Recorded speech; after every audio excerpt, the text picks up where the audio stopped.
10th B वालों के लिए हम बोले थे कि क्वेश्चन टैग समाप्त कर रहे हैं, उस दिन समाप्त किए थे। आज आप लोग को हम वॉइस पढ़ाएंगे। वॉइस ग्रामर का तीसरा चैप्टर हम पढ़ा रहे हैं, एम्फैटिक, क्वेश्चन टैग और तीसरा वॉइस। वॉइस का हिंदी वाक्य होता है। पहले आप समझ लें कि वॉइस क्रिया का रूप होता है। वाक्य में क्रिया किस तरह का कार्य करती है, उसी के आधार पर हम उसको वाक्य को एक्टिव वॉइस या पैसिव वॉइस, दो प्रकार के वॉइस होते हैं, एक्टिव वॉइस, पैसिव वॉइस। तो वाक्य में क्रिया जिस वॉइस में रहेगी, क्रिया के आधार पर वाक्य को भी हम उसी वॉइस का गिनते हैं। वाक्य का वॉइस नहीं होता है, वर्ब का वॉइस होता है, क्रिया का वॉइस होता है।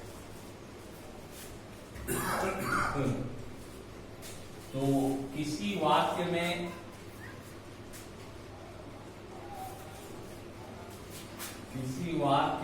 क्रिया यानी वर्ब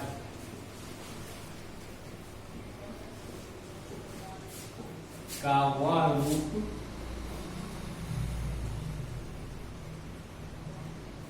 जो हमें यह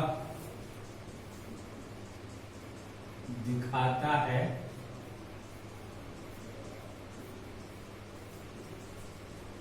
कि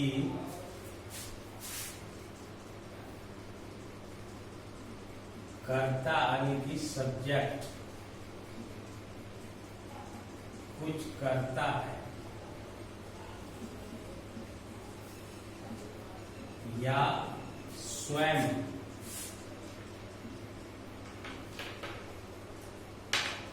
कर्ता पर कुछ घटित होता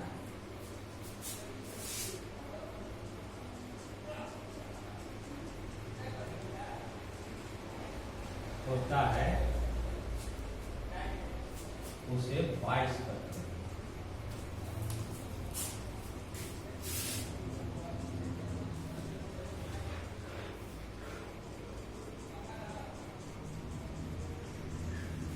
इसी वाक्य में क्रिया की दो स्थिति बनती है।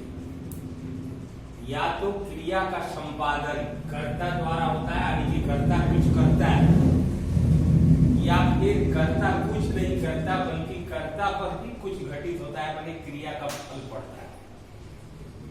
तो इस प्रकार क्रिया जैसा कार्य करती है वाक्य में, उसी के आधार पर वाक्य बनते हैं। तो क्रिया के आधार पर क्रिया जिस तरह से कार्य करती है उस तरह से वॉइस के दो प्रकार हैं। वॉइस के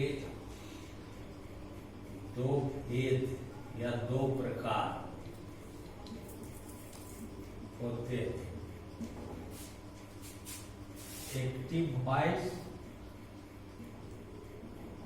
तथा पैसिव वॉइस।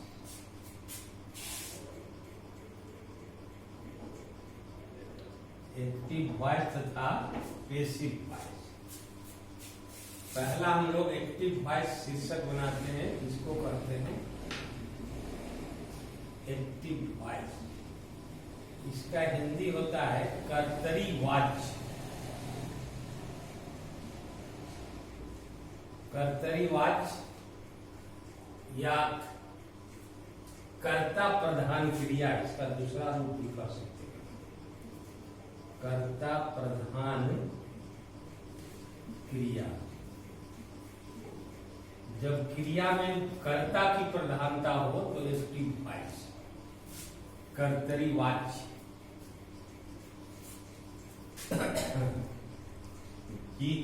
जिस वाक्य में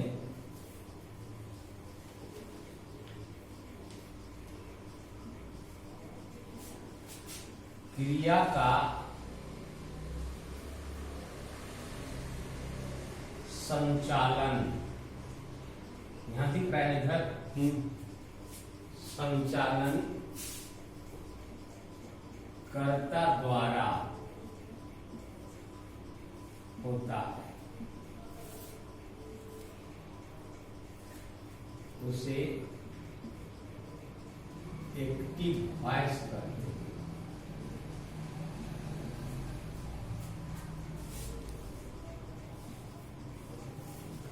क्रिया का संचालन का मतलब हुआ क्रिया का संपादन, क्रिया का कार्य कर्ता द्वारा हो रहा है तो उसको हम एक्टिव वॉइस कहते हैं। जैसे में एग्जाम्पल लिख सकते हैं, आई ईट अ मैंगो,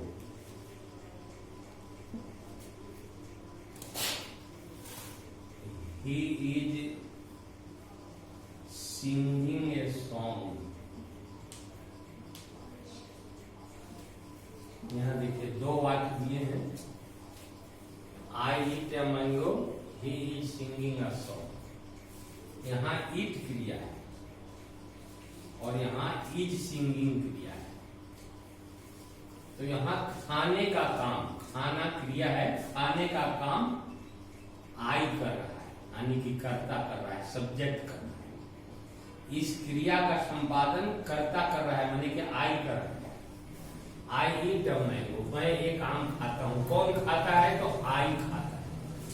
अगर क्रिया में कौन लगा के प्रश्न करें और जो उत्तर आएगा वो कर्ता होता है, तो पता चल जाएगा आपको कि क्रिया का संपादन कर्ता द्वारा हो रहा है। यहाँ भी इज सिंगिंग क्रिया है, गा रहा है। तो गाने का काम कौन कर रहा है? तो ही कर रहा है। ही यहाँ क्या है? कर्ता है। तो यहाँ क्रिया का संपादन दोनों वाक्य में कर्ता द्वारा हो रहा है, आई द्वारा और ही द्वारा। इसलिए दोनों वाक्य की यहाँ पर जो क्रिया है वो एक्टिव वॉइस है। दूसरा चलते हैं पैसिव वॉइस।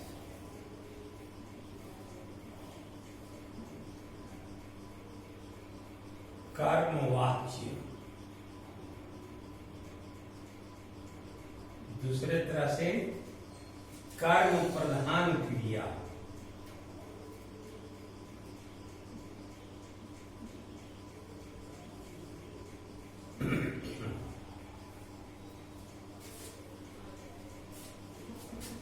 जिस वाक्य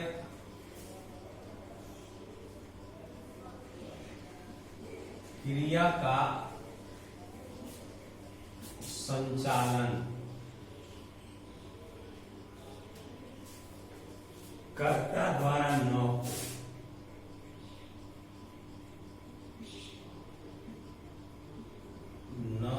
हो बल्कि क्रिया का फल कर्ता पर पड़े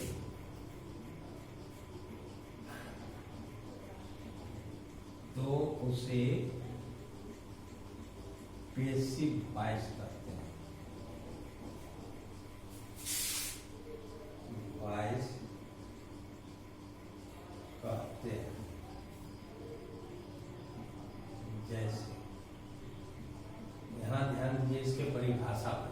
पैसिव वॉइस कर्मवाच्य, कर्म प्रधान क्रिया। वैसी क्रिया जिसमें कर्म की प्रधानता हो, कर्ता की प्रधानता न हो, उसको पैसिव वॉइस। जिस वाक्य में क्रिया का संचालन कर्ता द्वारा न हो बल्कि क्रिया का फल कर्ता पर पड़े तो उसे पैसिव वॉइस कहते हैं। जैसे a mango is eaten by me, a song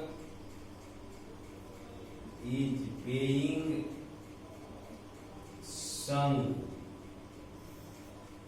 by him। ध्यान देखिए, is eaten इसकी क्रिया होगी, is being sung इसमें क्रिया होगी। ये भाग है,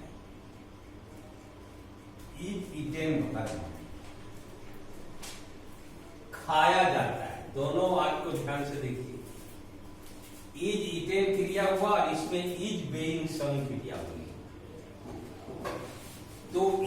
ईटेन खाया जाता है, और यहां सब्जेक्ट हो गया ए मैंगो, कर्ता हो गया ए मैंगो। तो खाया था, एक आम खाया जाता है। यहां निश्चित रूप से एक आम खाया जाता है, तो खाया जाने का काम आम नहीं कर सकता, यानी कर्ता क्रिया का संपादन नहीं कर रहा है, यह स्पष्ट है। ए मैंगो इज ईटेन, एक आम खाया जाता है, तो खाया जाने का काम मैंगो नहीं कर सकता, यानी कि कर्ता नहीं कर सकता। इसका मतलब हुआ कि यहाँ पर क्रिया का संपादन कर्ता द्वारा नहीं हो रहा है। उसी तरह से इज बेइंग संग, गाया जा रहा है, तो गाया जाने का काम ए सॉन्ग, एक गीत नहीं कर रहा है, यानी नहीं कर सकता है। इसका मतलब यह हुआ कि इस क्रिया का भी संपादन कर्ता ए सॉन्ग द्वारा नहीं हो रहा है। तो ए मैंगो और ए सॉन्ग दोनों का सब्जेक्ट और दोनों जो सब्जेक्ट है, दोनों जो करता है, यहाँ जो इस वाक्य में जो क्रिया है इज ईटेन और इज बेइंग संग, इन दोनों क्रियाओं का संपादन कर्ता द्वारा संभव नहीं है। खाया जाने का काम आम नहीं कर सकता, गाया जा रहा है, गाया जाने का काम एक सॉन्ग नहीं कर सकता, यानी कि दोनों वाक्य में कर्ता के द्वारा क्रिया संपादित नहीं है, बल्कि कर्ता पर इसका फल पड़ रहा है। जैसे इज ईटेन, खाया जाता है, जब खाया जाएगा तो आम पर प्रभाव पड़ेगा खाया जाने का, यानी कर्ता पर प्रभाव पड़ेगा। आम को छीला जाएगा, काटा जाएगा, उसका रूप विकृत हो जाएगा, यानी इस क्रिया से कर्ता पर फल पड़ रहा है। कर्ता क्रिया का संपादन नहीं कर रहा है, बल्कि क्रिया का फल कर्ता पर पड़ रहा है, इसलिए इसको हम पैसिव वॉइस कहते हैं। उसी तरह से इज बेइंग संग, गाया जा रहा है, यह गाया जाने का काम ए सॉन्ग नहीं कर सकता, बल्कि इस क्रिया का फल एक गीत पर पड़ रहा है, सॉन्ग पर पड़ रहा है। गीत गाएंगे तो धीरे धीरे गीत की लंबाई घटती जाएगी, उसके बोल आगे बढ़ते जाएंगे, और एक समय आएगा जब वो समाप्त हो जाएगा, यानी ये गाया जाने का जो फल है वो कर्ता पर पड़ रहा है। तो इस तरह से हमने देखा कि वॉइस दो प्रकार के होते हैं, एक्टिव वॉइस और पैसिव वॉइस। इसमें एक्टिव वॉइस का मतलब होता है कर्ता प्रधान क्रिया, कर्तरी वाच्य। जब क्रिया का संपादन कर्ता द्वारा हो रहा है तो कर्तरी वाच्य हो गया, एक्टिव वॉइस हो गया। और जब क्रिया का संपादन कर्ता द्वारा नहीं हो रहा है, बल्कि क्रिया का फल कर्ता पर पड़ रहा है, तो इसको पैसिव वॉइस। और यहाँ फिर से हम एक बार बता दें आपको कि वॉइस किसी वाक्य का नहीं होता।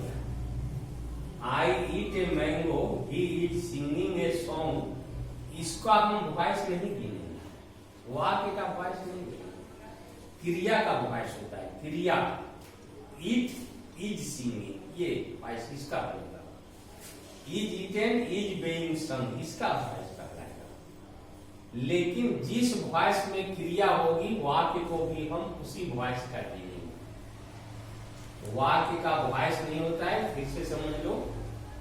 लेकिन क्रिया जिस वॉइस में होगी, वाक्य को भी उसी वॉइस का माना जाएगा। इन दोनों वाक्य में क्रिया एक्टिव वॉइस में है, तो वाक्य को माना जाएगा एक्टिव वॉइस का। इस दोनों में क्रिया पैसिव वॉइस में है, तो वाक्य को माना जाएगा पैसिव वॉइस।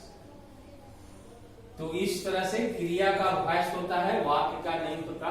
क्रिया अगर एक्टिव वॉइस में है तो वाक्य को एक्टिव वॉइस माना जाएगा, और पैसिव वॉइस में है क्रिया तो वाक्य को भी पैसिव वॉइस।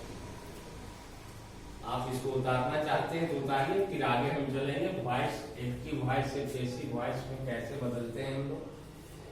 आपका क्वेश्चन बोर्ड में ये नहीं आएगा कि वॉइस किसे कहते हैं, वॉइस के कितने भेद होते हैं, ये सब नहीं आता है। आपको सीधा वाक्य दिया रहेगा, उसमें कहेगा कि एक्टिव वॉइस के वाक्यों को पैसिव वॉइस में बदलिए, और नहीं तो उलट के कहेगा पैसिव वॉइस के वाक्य को एक्टिव वॉइस में। आपको ये डिफिनीशन नहीं आएगा कि what is voice, how many kinds are there of voice, ये सब नहीं पूछेगा। आपको सीधे बोलेगा transform this sentences into passive voice. या active voice. Make this sentences passive voice और एक्टिव वॉइस, यही क्वेश्चन आएगा आपको। तो हम एक्टिव वॉइस से पैसिव वॉइस में कैसे बदलेंगे, और जब हम एक्टिव वॉइस से पैसिव वॉइस में बदलने का जो रूल बताएंगे, उसी में आप अपने आप पीछे भी उलट के उसको समझते जाइएगा।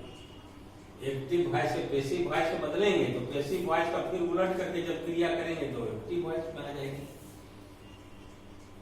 तो वही चीज आपको ध्यान देना है कि एक्टिव वॉइस से पैसिव वॉइस में हम कैसे बदलते हैं, मिटाएं, और पैसिव वॉइस को फिर एक्टिव वॉइस में कैसे लाते हैं। इसके लिए कुछ रूल्स हैं जिसको आपको ध्यान देना पड़ेगा। चैप्टर लंबा है, एम्फैटिक और क्वेश्चन टैग जैसा छोटा नहीं है, इसलिए इसके हर रूल्स को शुरू से ही ध्यान देना पड़ेगा, और नहीं तो फिर बीच में गड़बड़ा जाएंगे। आपकी पहले वाला रूल कहाँ चला गया, बीच वाला कैसे आ गया।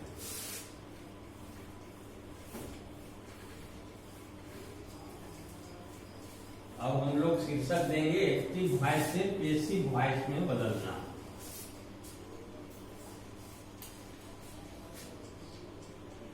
एक्टिव वॉइस से पैसिव वॉइस में बदलना, change into active to passive voice.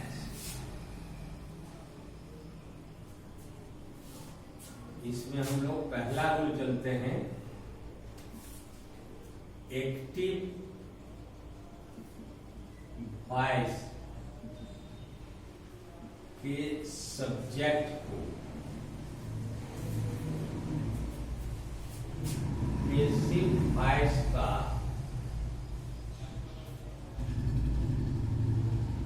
Object यानी कि कर्म बना देते हैं,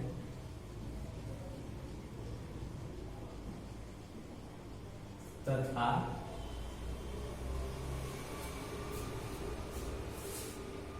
एक्टिव वॉइस के ऑब्जेक्ट को पैसिव वॉइस का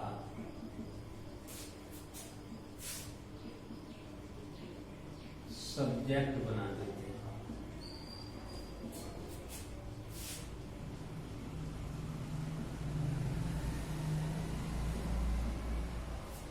पहला रूल बिल्कुल सिंपल और इजी है। जो एक्टिव वॉइस में आपको वाक्य दिया गया रहेगा, उसका जो सब्जेक्ट है यानी कर्ता है, पैसिव वॉइस में बदलते समय उसको ऑब्जेक्ट में ले जाएंगे, और जो एक्टिव वॉइस का ऑब्जेक्ट रहेगा पैसिव वॉइस में बदलते समय उसको सब्जेक्ट में ले जाएंगे। दूसरा रूल, जब एक्टिव वॉइस के सब्जेक्ट को पैसिव वॉइस का ऑब्जेक्ट बनाते हैं,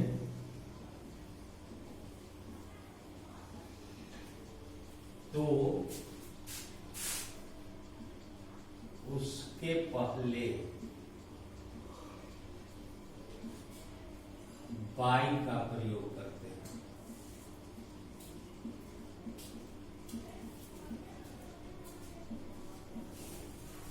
दूसरा रूल है, पहला वाला ही है कि जब सब्जेक्ट को ऑब्जेक्ट में ले जाएंगे तो ऑब्जेक्ट के पहले हम बाई का प्रयोग करेंगे। ऑब्जेक्ट को यहाँ पर एजेंट या डोर से भी संबोधित किया गया है, वॉइस को एजेंट या डोर, ऑब्जेक्ट को। जब एक्टिव वॉइस के सब्जेक्ट को हम पैसिव वॉइस का ऑब्जेक्ट बनाते हैं तो उसके पहले बाई का प्रयोग करते हैं। तीसरा रूल है, पेसिव वॉइस में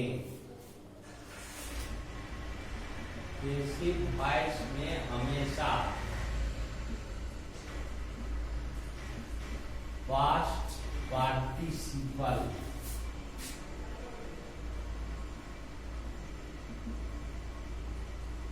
फॉर्म अर्थात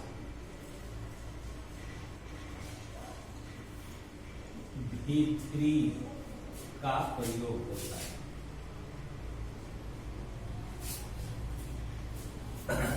ये बहुत बड़ी खूबी है पेसिव वॉइस का,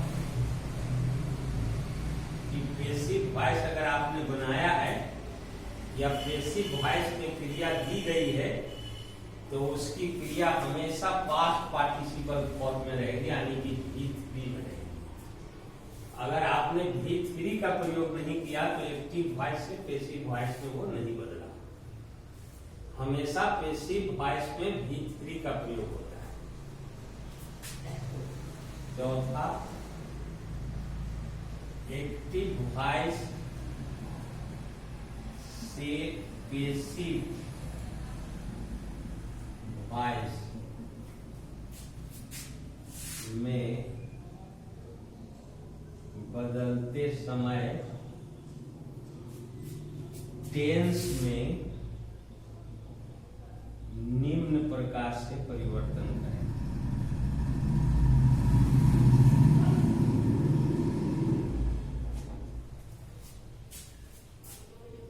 से परिवर्तन करें। चौथा रूल को विशेष रूप से ध्यान दीजिए।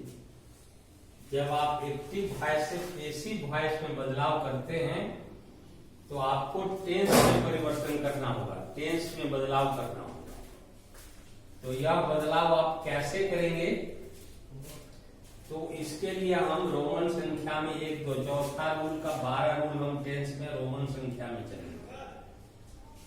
पहला रूल हम लिखते हैं कि यदि एक्टिव वॉइस प्रेजेंट इंडेफिनिट में दिया गया,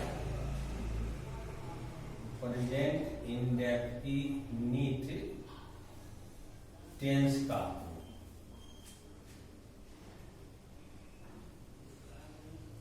एक्टिव, इसमें दोनों फॉर्म हम देंगे कि किस रूप में, पैटर्न में कौन सा एक्टिव हर फॉर्म प्रेजेंट इंडेफिनिट का होता है, उसको पेसिव वॉइस में बदलेंगे तो क्या पैटर्न हो जाएगा। देखिए, एक्टिव हर फॉर्म माने कि स्ट्रक्चर प्रेजेंट इंडेफिनिट का सब्जेक्ट प्लस V1 या V5 प्लस ऑब्जेक्ट, ये दिया रहेगा। अगर प्रेजेंट इंडेफिनिट का वाई के पेसिव वॉइस पे बदलने के लिए दिया रहेगा तो उसका स्ट्रक्चर होगा सब्जेक्ट प्लस V1 या V5 प्लस ऑब्जेक्ट। लेकिन जब इसको पेसिव वर्ब फॉर्म में आप ले जाते हैं, पेसिव वर्ब फॉर्म में ले जाते हैं, तो पेसिव वर्ब फॉर्म में खाली क्रिया का रूप बताया जाएगा। सब्जेक्ट को ऑब्जेक्ट, ऑब्जेक्ट को सब्जेक्ट पे ले जाते हैं, ये तो आप जानते हैं, सारे रूल में आएंगे। केवल इसका रूप क्या होगा, V1 या V5 को कैसे बदलेंगे। ये ऑब्जेक्ट को सब्जेक्ट में अपने आप अपनाएं और सब्जेक्ट को ऑब्जेक्ट में अपने आप ले जाए। इसका जो क्रिया का रूप है V1 V5 को, इसको कैसे बदलेंगे। तो अगर प्रेजेंट फिट में वाक्य रहेगा तो प्रेजेंट कंटिन्यूअस की सहायक क्रिया लगानी है, इज, आर या एम, तीनों में से कोई है, और प्लस V3 कर देना है। अगर V1 है तब भी V3, V5 है तब भी V3, is, are, am plus V3। Present indefinite tense में अगर वाक्य दिया गया है एक्टिव वॉइस में तो उसका स्ट्रक्चर होगा सब्जेक्ट प्लस V1 या V5 प्लस ऑब्जेक्ट। उसको पेसिव वर्ब फॉर्म में आप ले जाएंगे तो प्रेजेंट कंटिन्यूअस की सहायक क्रिया is, are, am plus V3 कर देना है। जैसे में देखिए,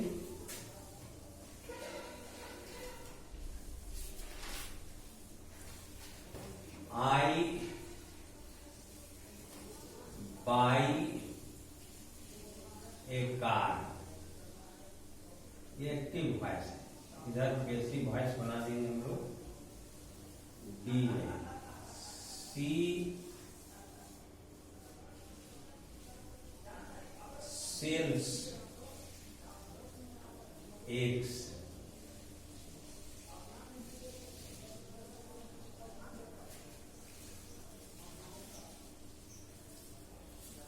the dog eats meat,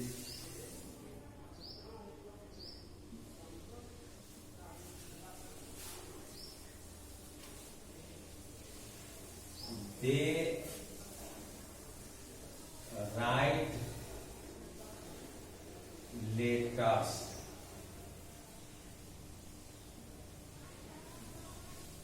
सब एक्टिव वॉइस में है। प्रेजेंट का वाक्य है subject plus V1 plus object, subject plus V5 plus object, subject plus V5 plus object, subject plus V1 plus object, ये प्रेजेंट का वाक्य। इसको पैसिव वॉइस में बनाएंगे तो एक कार, ऑब्जेक्ट को सब्जेक्ट में ले जाओ, एक कार को हम सब्जेक्ट में ले आएंगे। अब एक कार के अनुसार इज आर एम, तो क्या लगेगा, तो इज अपने से लगा है। क्रिया है बाई, इसको V3 में बदल देंगे। बाई का V3 होता है बॉट, उसका बाई यहां अपने से लगाना है आपको, और आई को जब ऑब्जेक्ट में ले जाइएगा तो मी हो जाएगा। ये थोड़ा ध्यान देना पड़ेगा आपको। सब्जेक्टिव केस में आई होता है, ऑब्जेक्टिव केस में मी होता है। ए कार इज बॉट बाई मी। दूसरा में है एग्स, एग्स को सब्जेक्ट में, एक्स प्लूरल नंबर में है, इसके अनुसार सहायक क्रिया लगेगी are, eggs are. Sales V5 है, उसका सेल V1 हुआ, V3 बनेगा sold,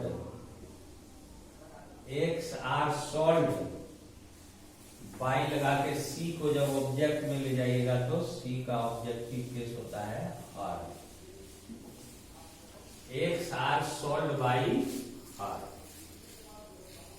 the dog eats meat, subject बनेगा मीट, ऑब्जेक्ट में है सब्जेक्ट में चला जाएगा। मीट के अनुसार इज क्रिया लगेगी, मीट इज, इट्स V5 है, इसका V3 बनेगा eaten, meat is eaten by the dog. Object का चला जाएगा, सब्जेक्ट का चला जाएगा ऑब्जेक्ट। दे राइट लेटर्स, यहां लेटर्स सब्जेक्ट बनेगा, ऑब्जेक्ट से सब्जेक्ट में ले जाएंगे लेटर्स को, और लेटर्स के अनुसार यहां आर लगेगा। लेटर्स आर, राइट का V3 written, letters are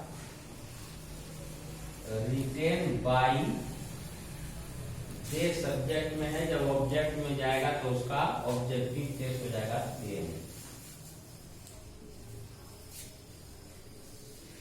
I buy a car is bought by me, she sells eggs, eggs are sold by her. The dog eats meat, meat is eaten by the dog.